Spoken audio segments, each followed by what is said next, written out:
तो प्रधानमंत्री नरेंद्र मोदी इंडोनेशिया दौरे पर हैं। जकार्ता में उनका जबरदस्त स्वागत हुआ। उन्हें गार्ड ऑफ ऑनर से भी सम्मानित किया गया और पीएम यहां से लोगों के से यहां मुलाकात भी कर रहे हैं। आपको सीधे वहां लिए चलते हैं इंडोनेशिया में, जहां पर भारतीयों को संबोधित कर रहे हैं।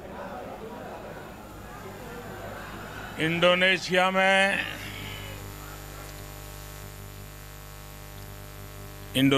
में इंडिया को जीने वाले आप सभी बंधुओं को मेरा नमस्कार।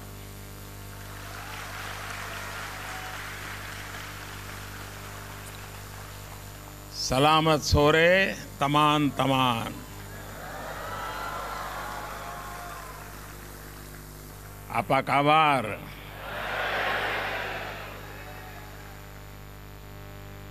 साया सनांग सकालीवर अदादी सिनी। मैं इंडोनेशिया की जनता आप सभी का और विशेष तौर पर राष्ट्रपति विडोडो का हृदयपूर्वक आभार व्यक्त करता हूं, जिन्होंने रमजान के इस पवित्र महीने में मेरा और भारत के डेलीगेशन का भव्य स्वागत किया। आज सुबह इंडोनेशिया की विविधता की झलक भी देखने को मिली। विभिन्न पोशाक पहने हुए नागरिकों और बच्चों ने जिस गर्मजोशी से स्वागत किया वो देखते ही बनता था और दृश्य ऐसा था किसी के भी हृदय को छू ले। It touch my heart. साथियों, कुछ महीने पहले ही हमने सभी 10 आसियान देश के मुखियाओं के साथ भारत का गणतंत्र दिवस मनाया था। आसियान में इंडोनेशिया सबसे बड़ी जनसंख्या का एक बहुत ही अहम सदस्य है। मैं राष्ट्रपति विडोडो का आभारी हूं कि उन्होंने हमें तब उनके आतिथ्य सत्कार का अवसर दिया और यह संयोग मात्र नहीं है कि 1950 में भारत के पहले गणतंत्र दिवस में भी इंडोनेशिया के राष्ट्रपति मुख्य अतिथि के रूप में मौजूद थे।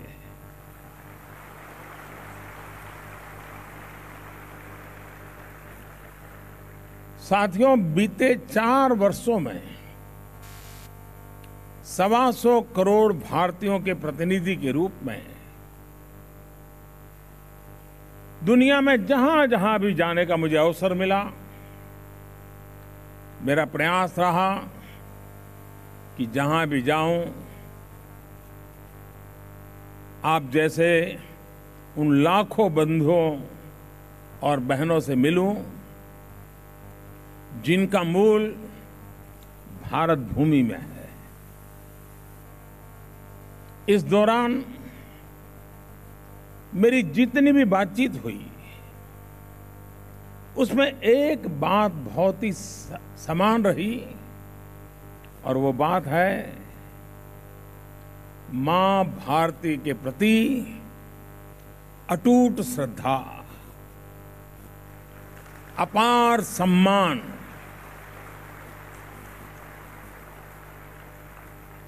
यहां इंडोनेशिया में भी यही भावना कुट कुट करके भरी पड़ी है और मैं यहां देख रहा हूं, अनुभव कर रहा हूं, एक वाइब्रेंसी फील हो रही है। इंडोनेशिया के प्रति आपकी जितनी भक्ति है उतनी ही प्रबल भावना अपनी जड़ों से जुड़ने की भी है।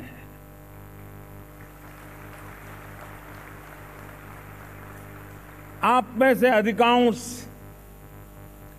इंडोनेशिया के नागरिक हैं, लेकिन हृदय के एक कोने में कहीं न कहीं भारत भी बसा हुआ है।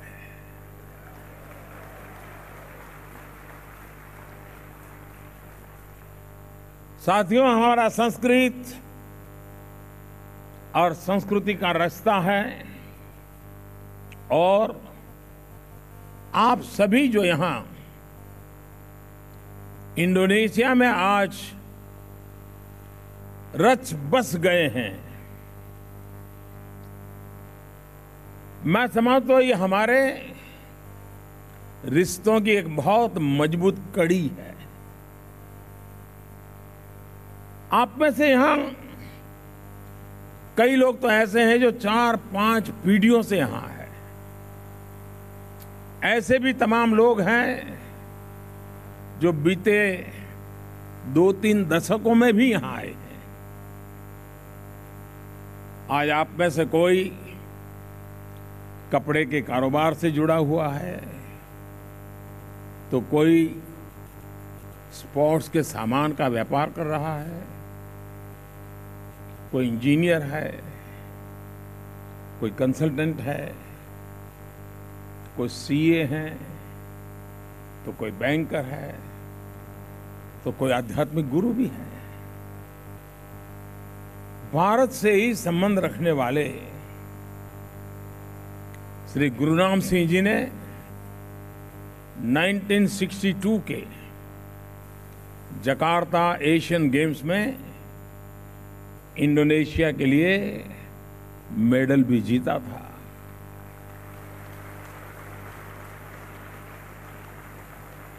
मुझे बहुत प्रसन्नता भी है और गर्व भी कि अपने तप से, कठिन परिश्रम से न सिर्फ आप सभी ने यहां के परिवेश के अनुकूल बनाया, बल्कि आज आप इंडोनेशिया के विकास में भी बहुत बड़ा योगदान दे रहे हैं। साथियों, एक दौर वो भी था जब आपके पूर्वजों को अलग अलग परिस्थितियों की वजह से भारत छोड़ना पड़ा था। आज एक दौर वो भी है जब दुनिया भर में भारत की मजबूत पहचान बनी है।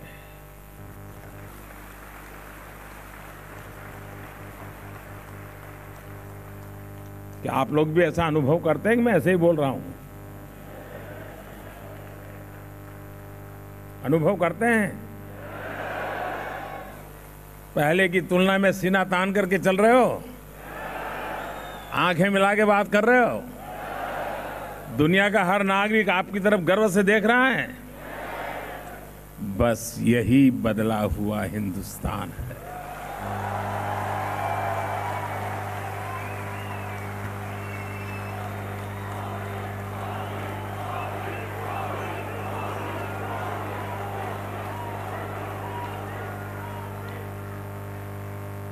पिछले 4 वर्षों में भारत ने दुनिया की अर्थव्यवस्था को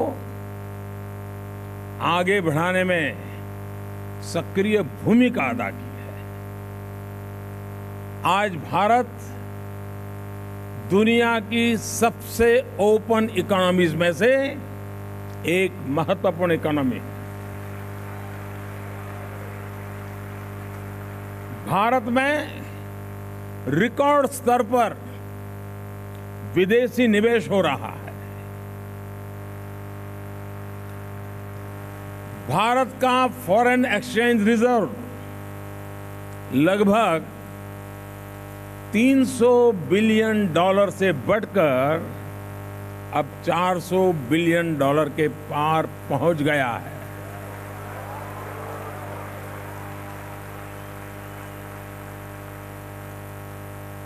ग्रीन फील्ड एफडीआई को आकर्षित करने वाला भारत दुनिया का नंबर 1 देश बन गया है।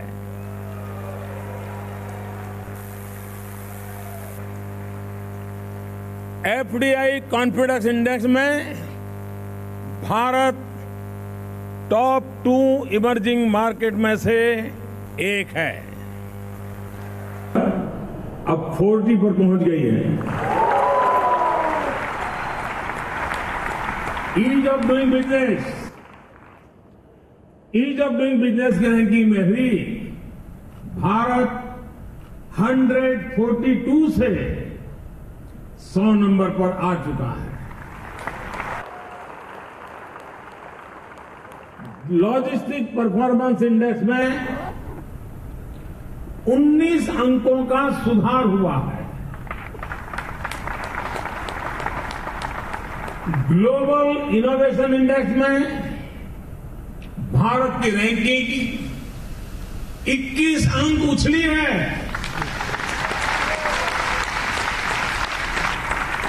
अंकटार की रिपोर्ट में भारत को भविष्य की मजबूत अर्थव्यवस्था में टॉप 3 में रखा गया है।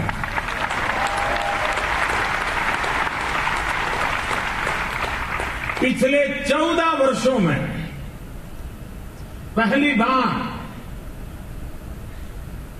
इसमें याद रखने वाली बात है, पिछला 14 वर्षों में, पिछले 1400 वर्षों में पहली बार मूडीज ने भारत की क्रेडिट रेटिंग में सुधार किया है। मूडीज ने, मोदी ने नहीं।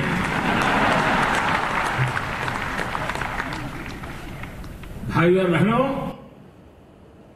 भारत जहां दुनिया का सबसे बड़ा लोकतंत्र है, वहीं इंडोनेशिया में भी लोकतंत्र की जड़ें बहुत ही मजबूत है।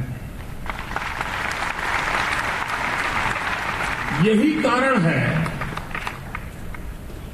कि जिस प्रकार 125 करोड़ भारतीयों ने मुझ जैसे एक साधारण नागरिक को प्रधान सेवक बनने का अवसर दिया, वैसे ही इंडोनेशिया की जनता ने भी विडोडो जी जैसे व्यक्ति को अपना राष्ट्रपति चुना।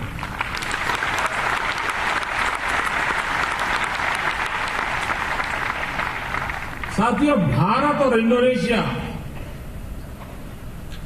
सामाजिक और सांस्कृतिक विविधता और सद्भाव के प्रतीक है।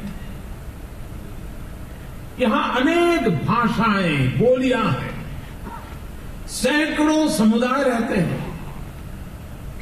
तो भारत में भी हम उस कहावत को नहीं भूल सकते, और वो कहावत एक प्रकार से सदियों की हमारी जीवन की विरासत है। और हमारे यहां कहावत है, यहां जो पुरानी पीढ़ी के लोग हैं उस कहावत को भली भांति जानते होंगे,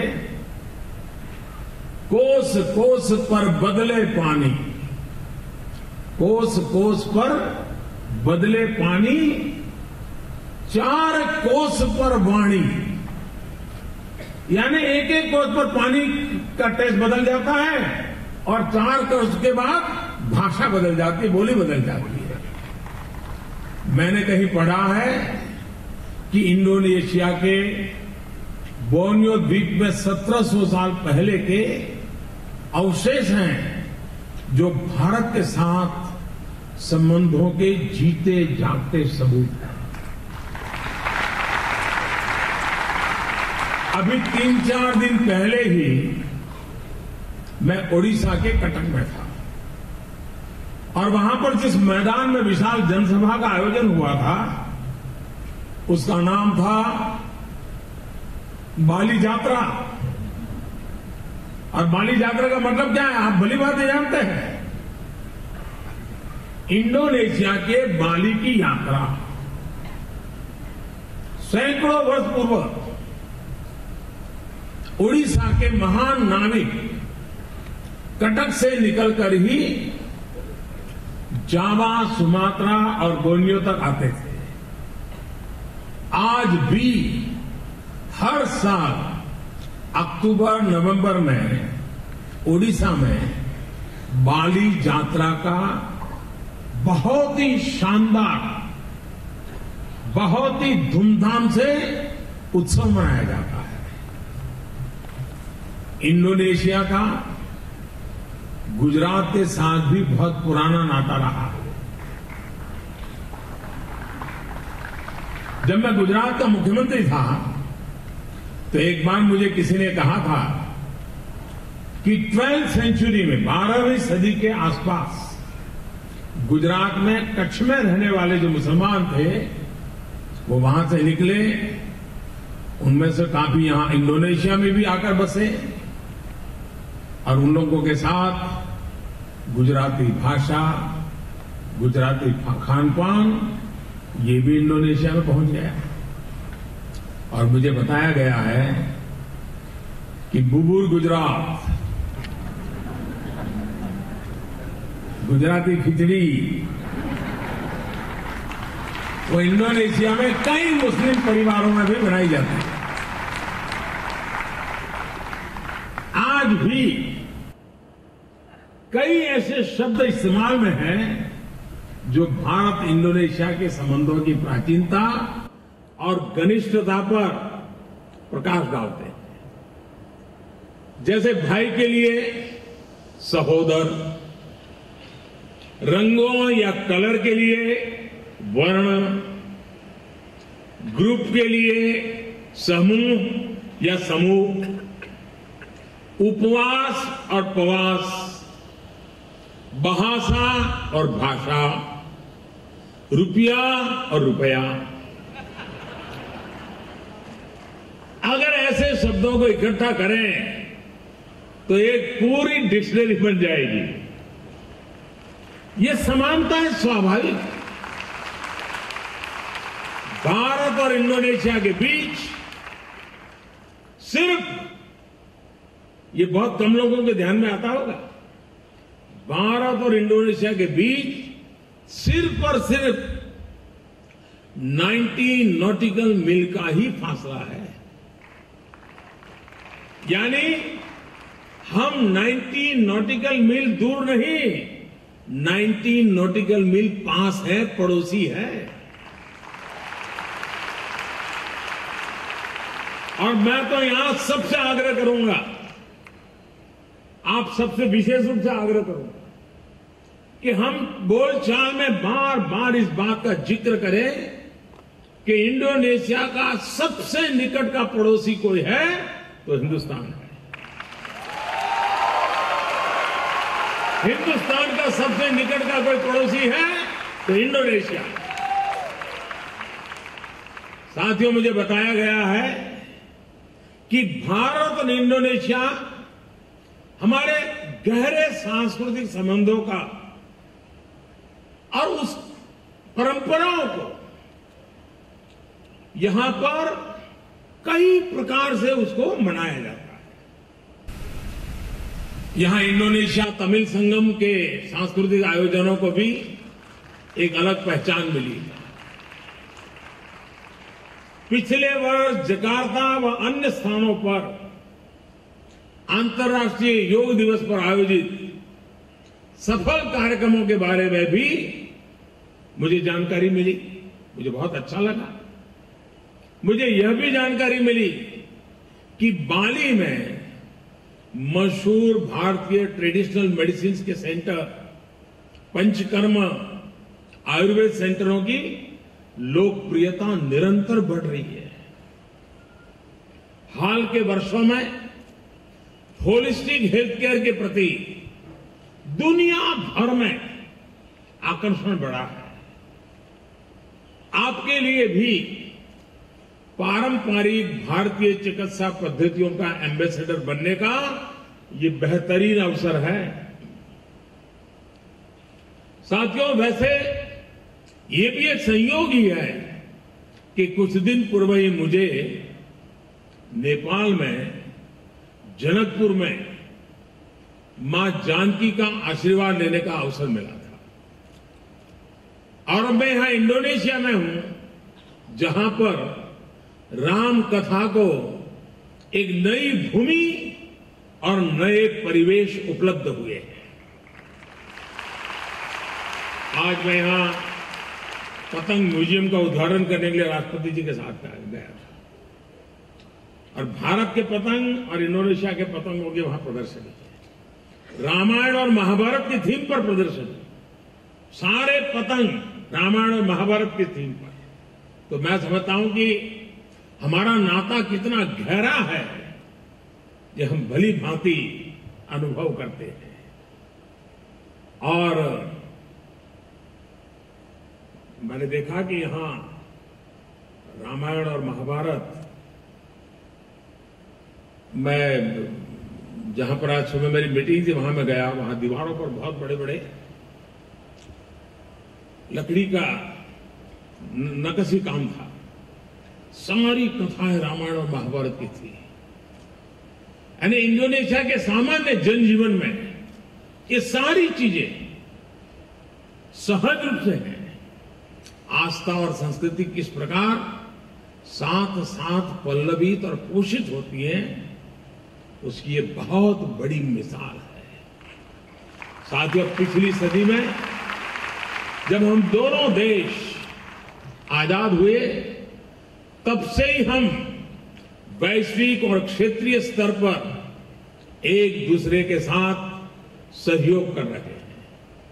बीते 4 वर्षों से हमारे संबंधों में और प्रगाढ़ता आई है।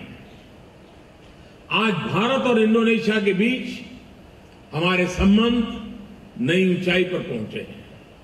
राजनयिक हो, स्ट्रैटेजिक हो या आर्थिक सहयोग, भारत और इंडोनेशिया का साथ मिलकर चुनौतियों का मुकाबला कर रहे हैं, अवसरों का उपयोग कर रहे हैं। आज भारत और इंडोनेशिया ने अपनी स्ट्रैटेजिक पार्टनरशिप को एक अलग स्तर पर ले जाने का निर्णय भी किया है।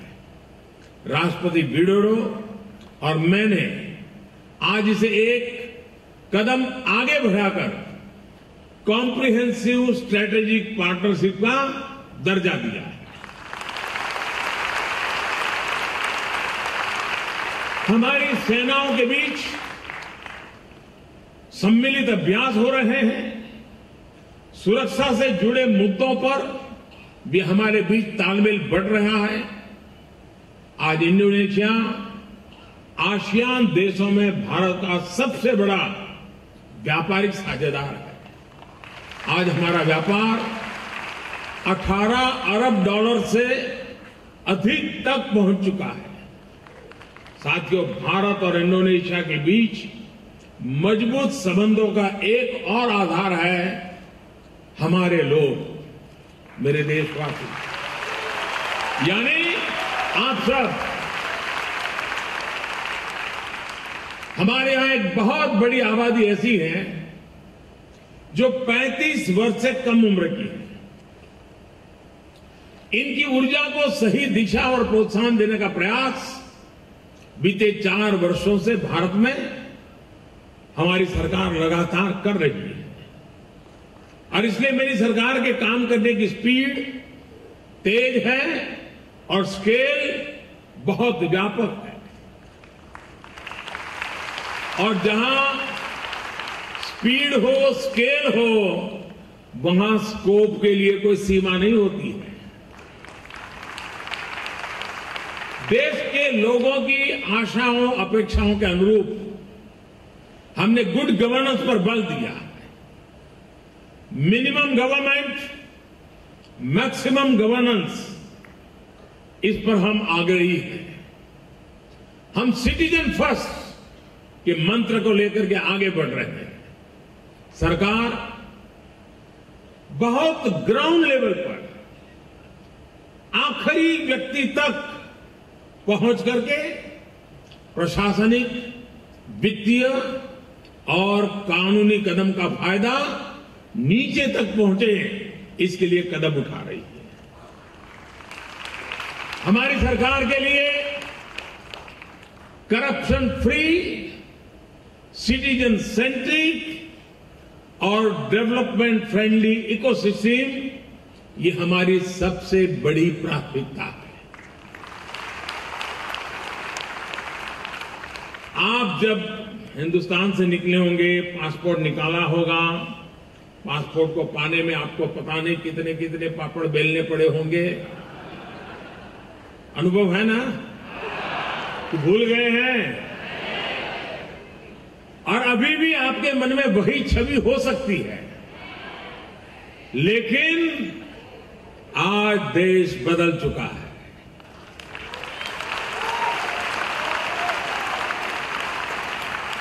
पासपोर्ट के लिए अब भारत में महीनों या हफ्तों का इंतजार नहीं करना पड़ता। चंद दिनों में पासपोर्ट लोगों के घर पहुंच जाता है।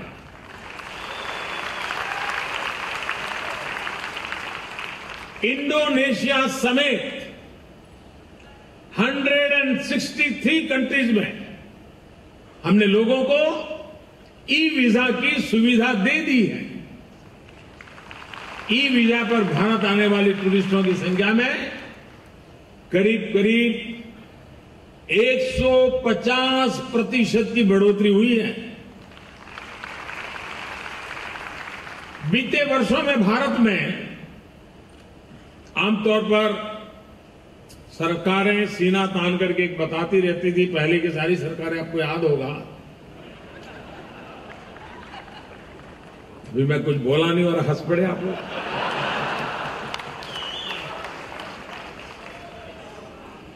पहले की सरकारें सीना तान करके बोला करती थी कि हमने ये कानून बनाया, हमने वो कानून बनाया, हमने ढीकना कानून बनाया, हमने फलाना कानून बनाया। मेरा उल्टा है। मैं बड़े गर्व के साथ कहता हूं कि बीते वर्षों में भारत में हमने 1400 पुराने कानूनों को खत्म कर दिया।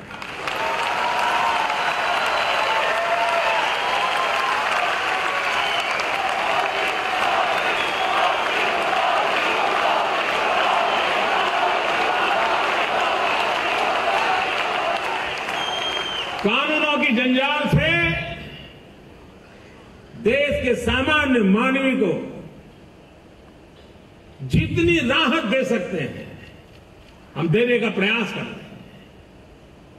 Goods and services tax GST Bharat को एक बेहतर टैक्स कंप्लायंस सिस्टम, बेहतर रेवेन्यू सिस्टम देने का काम जीएसटी ने किया है।